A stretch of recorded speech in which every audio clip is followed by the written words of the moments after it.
தென்னாடுடைய சிவனே போற்றி, எந்நாட்டவர்க்கும் இறைவா போற்றி. அனைத்து தமிழ் உள்ளங்களுக்கும் கனிவான வணக்கங்கள். அக்னி கிரகமான சூரிய பகவான் மற்றொரு நெருப்புக்கோளான செவ்வாயின் ஆதிக்கத்தில் உள்ள விருச்சிக ராசியை கடக்கும் சுமார் ஒரு மாத காலத்தையே நாம் கார்த்திகை மாதம் என்றும் விருச்சிக மாதம் என்றும் அழைக்கின்றோம். துலாம் ராசியில் தனது வீரியத்தை தானே குறைத்து கொண்ட சூரிய பகவான் மீண்டும் தனது பூரண வீரியத்தை பெற்று வலம் வரும் மாதமே கார்த்திகை மாதம் எனவும் விருச்சிக மாதம் எனவும் கூறுகின்றோம். நிகழும் ஸ்ரீ மங்களகரமான விசுவாசு ஆண்டு நவம்பர் மாதம் 17ஆம் தேதி திங்கட்கிழமை அன்று மகா பிரதோஷம் கூடிய நன்னாளில் துவாதசி திதியில் சித்திரை நட்சத்திரத்தில் பிரீத்தி நாம யோகத்தில் சித்த யோகத்தில் இந்த மகத்தான கார்த்திகை மாதம் பிறக்கின்றது. இம்மாத கிரகநிலை என எடுத்துக்கொண்டால் கார்த்திகை 1ஆம் தேதி 17/11/2025 அன்று கும்பராசியில் சனி பகவான் வக்ர நிவர்த்தி அடைகின்றார். கார்த்திகை மாதம் 2ஆம் தேதி 18/11/2025 அன்று கடகத்தில் குருவின் வக்கரம் நடக்கின்றது.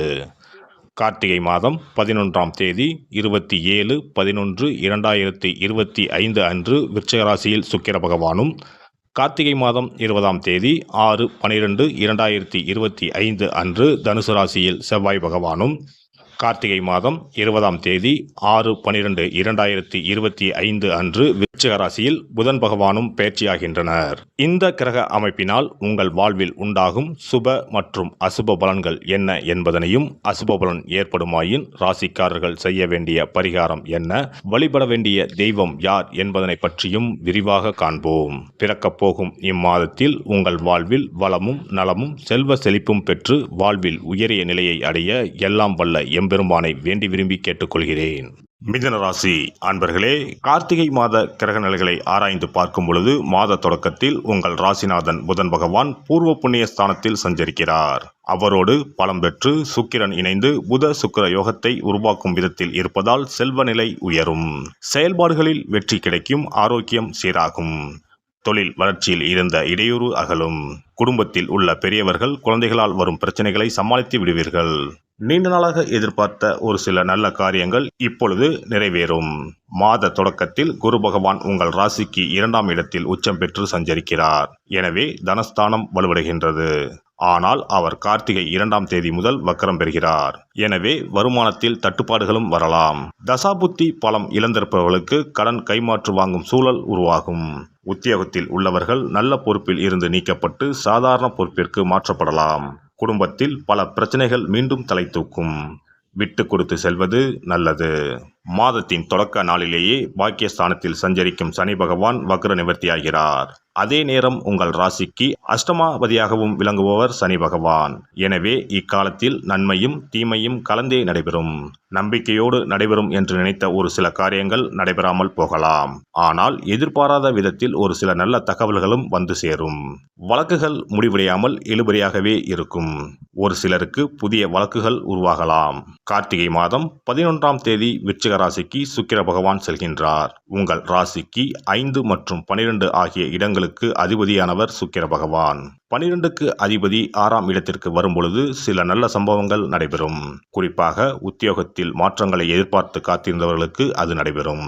புகழ்பெற்ற ஆலயங்களுக்கு சென்று வழிபட்டு வர வேண்டும் என்று சிந்தித்தவர்களுக்கு அது கைகூடும். வழக்குகளில் திருப்பம் ஏற்படும். பிள்ளைகளின் எதிர்கால முன்னேற்றம் கருதி எடுத்த முயற்சிகளில் வெற்றி கிடைக்கும். அரசு வழி ஆதரவு உண்டு. கார்த்திகை மாதம் 20ஆம் தேதி தனுசு ராசிக்கு செவ்வாய் பகவான் செல்கிறார். உங்கள் ராசிக்கு 6 மற்றும் 11ஆம் இடங்களுக்கு அதிபதியானவர் செவ்வாய் பகவான். அவர் சப்தம ஸ்தானத்திற்கு வரும் இந்த நேரம் இடமாற்றம், ஊர் மாற்றம் வரலாம்.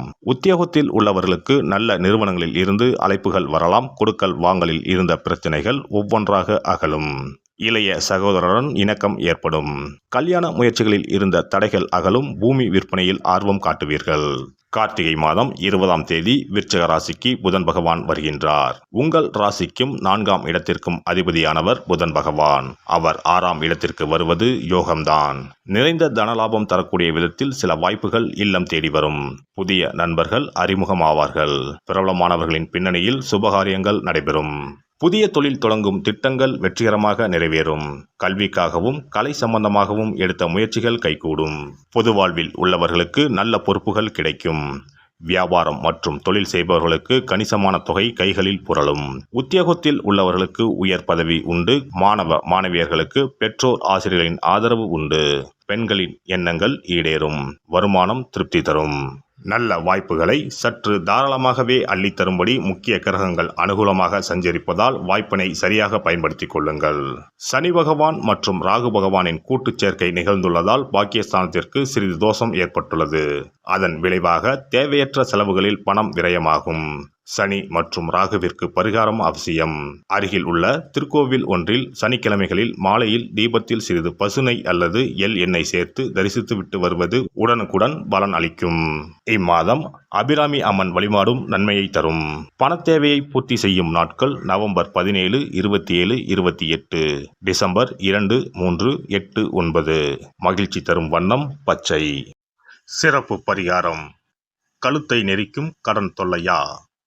தடையின்றி வீட்டில் பணம் புழங்க கை கொடுக்கும் வெள்ளம் பரிகாரம்.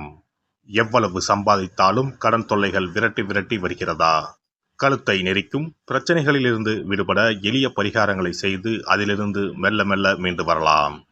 பெரும்பாலும் கடனில் மூழ்கி இருப்பவர்களுக்கு நிம்மதி என்பதே இருக்காது. ஒவ்வொரு நாளும் ஒவ்வொரு யுகமாக நகரும்.